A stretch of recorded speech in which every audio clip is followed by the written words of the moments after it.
Hello, and welcome to another edition of the NRS Insights podcast. I'm John Lovestock, and today I am joined by Brandon Thurber, who is the Vice President of Data Sales and Client Success at National Retail Solutions. And today we will be discussing the NRS Insights Retail Same Store Sales Report for May of 2025. And it was a good month in May. For the month, NRS reported same store sales increased almost 5%, about 4.9% year over year, and same-store sales increased 3.8% compared to the previous month. And as of May 31st, the NRS network comprised approximately 36,000 active terminals nationwide, scanning purchases at more than 31,000 independent retailers, including convenience stores, bodegas, liquor stores, and grocers. So really good information, really good data from NRS. So I want to welcome in Brandon to talk about it. Brandon, how are you? Good, John. How are you? I'm doing well, thanks. So much to talk about with May. It was a longer month with 31 days. It's been raining for about 7 or 8 years now. It hasn't stopped raining. So that may impact sales, but still, it looks like the industry did well. Yeah, it did. Transactions were up, which drove sales and units overall through our network. But I agree with you. I think it rained about 35 of those 31 days, and at Yeah. least in the Northeast. Yeah, and that's got to be, I know that some of the shore towns, it's like ski season, I guess, when it doesn't snow, they start to get worried. And, there really haven't been many beach weekends. And you're along the water, you're close to the water as well, where you guys are. And that could impact sales, right? Suntan lotions, all the high margin stuff that retailers count on. Sure. Fortunately enough, we're still seeing positive trends in beer and soft drinks, energy drinks. But it is impacting sports drinks, and Mhm. that could be either a change in hydration or a change in consumer behavior because we are seeing some double digit spikes in sparkling water, seltzer water, even coconut water seems to be an emerging trend. Sure. But sports drinks are facing headwinds. Now, what is important to know, though, it's not all sports drinks. Within the sports drink category, there's kind of a divergence. Kind of your legacy recipes, if you will, are the ones that are seeing the steepest decline, and then the newer, kind of lighter sports drinks, different kind of flavors, those are seeing some year-over-year increases. Okay. And another category that we've been tracking on these during these podcasts has been the energy drinks, up and down, shots up and down, but they seem to really have the category has really righted itself and is growing. Yeah, up 5.2% versus in May versus last year. Yeah. And an interesting fact that we discovered through our Bridge Ripple partnership is that consumer spending from last year to this year has shifted. Millennials now make up 27% of consumer spend within energy drinks, and that was 24% a year ago. So that was the group that shifted the most, and was a little bit surprising, I thought. Yeah. In talking to retailers and visiting stores as much as I do, I can tell you it's that, and coaching youth hockey with coaching kids, Celsius. It used to be, Body Armor, right? That was the hot brand for a while. Now all of these kids come in drinking Celsius. They're putting Celsius in their water bottles. A hot brand right now. Yeah, it does seem like there is kind of the traditional energy drink, and those brands are still doing okay. But the perceived, I'll say perceived because I'm not an expert in this, but it does.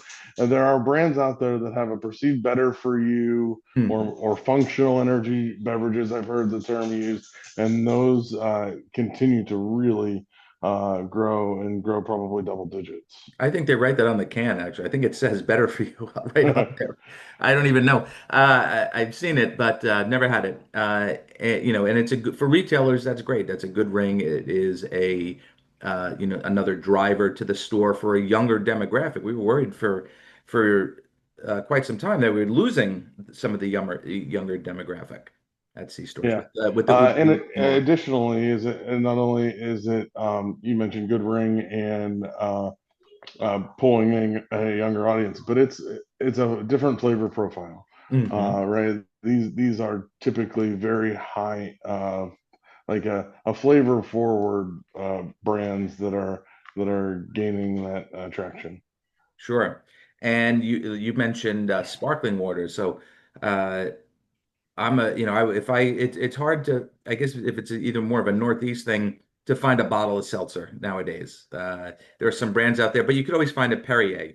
It, you don't see too many, 15-year-olds going into the store and buying a Hmm. bottle of Perrier, right? It's kind of, Celsius is more their thing. For sure, yes. But I do think that um, like I said, the added benefits, like of the coconut water. Coconut water is supposed to be a great form of Hmm. hydration. Those are getting becoming more broadly adopted. Oh, let me put you on the spot here because I don't know about these things and I hear they're popular. And we may have mentioned it, so I'm not really putting you on the spot that much. But THC infused drinks, water, and even cola beverages. Yeah, those are a bit harder to track because they haven't been fully adopted by national brands and different things like that, but they definitely seem to be growing in popularity. It seems like anymore, just to have something, if you will, is not the go-to. Everybody's looking for a 1 + 1 = 3 equation, right? Like I'm going to drink this and get skinny, or I'm going to drink this and have a mood enhancer, or whatever. Those are definitely the way that the consumer is leaning these days. Okay. So if we can transition maybe to some of the candy aisle or some of the grocery aisle, anything stand out in your data in terms of confections or grocery?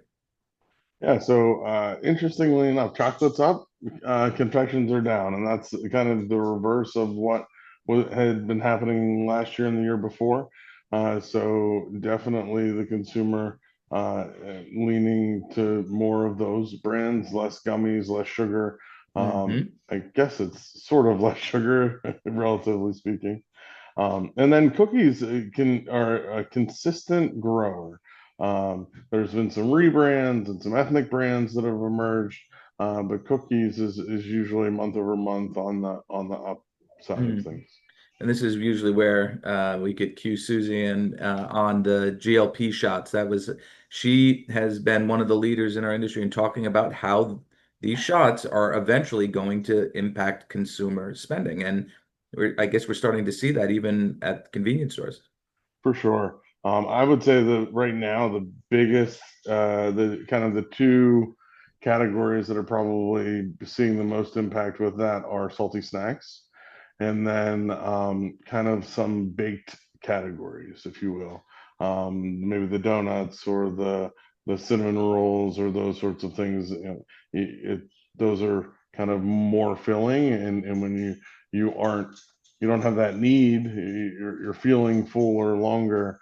You're not looking for that, but maybe you're looking to substitute a sweet treat or a candy bar or something like that. Yeah, and with those GL, right, you said like the chips, if you're on those, you just can't eat a whole bag. You can have one or two, right? Or three, and then you get full right away. And so it kind of seems that the person that would come in to buy a whole bag of chips is now the one gone the GLPs, right? So you got this whole wave um of supply and demand kind of ebbing and flowing. So that's something to keep an eye on. How about real quick on we talk a lot about the canned cocktail, if you will, the whiskeys and the vodkas in cans still strong? I mean, yes, the short answer is yes, but almost 27% May this year versus last year, and that has so much room to grow. It has room to grow in terms of it's becoming more and more widely adopted by the consumer, but the availability is also something that I think will only uh, continue to become more available, meaning certain states, certain restrictions don't allow the Hmm. convenience or the bodega to carry those, and kind of state by state, those restrictions are being lifted. So then the consumer can buy their RTD beverage alongside their other convenience items. Can you please tell me that this trend of 0% alcohol beer is over? That is not that is also have has a double digit increase, Wow. and there are more and more brands. The brands you know and love, and from a traditional beer perspective, are definitely rolling out that 0 or 0.5 ABV alcohol, and the term that is said a lot. I was just at a conference a couple weeks ago, and the term zebra striping is thrown out quite a bit. Where I'm going to have one alcohol beer. The non-alcoholic beer Ah, is not just for the exclusively sober consumer. It's hey, I want the taste of this, and maybe it's a weeknight, so I'm gonna grab it for that. Or I'm at a party, I want to drink in somewhat moderation, so I'll have one alcohol, one non-alcohol, and go back and forth.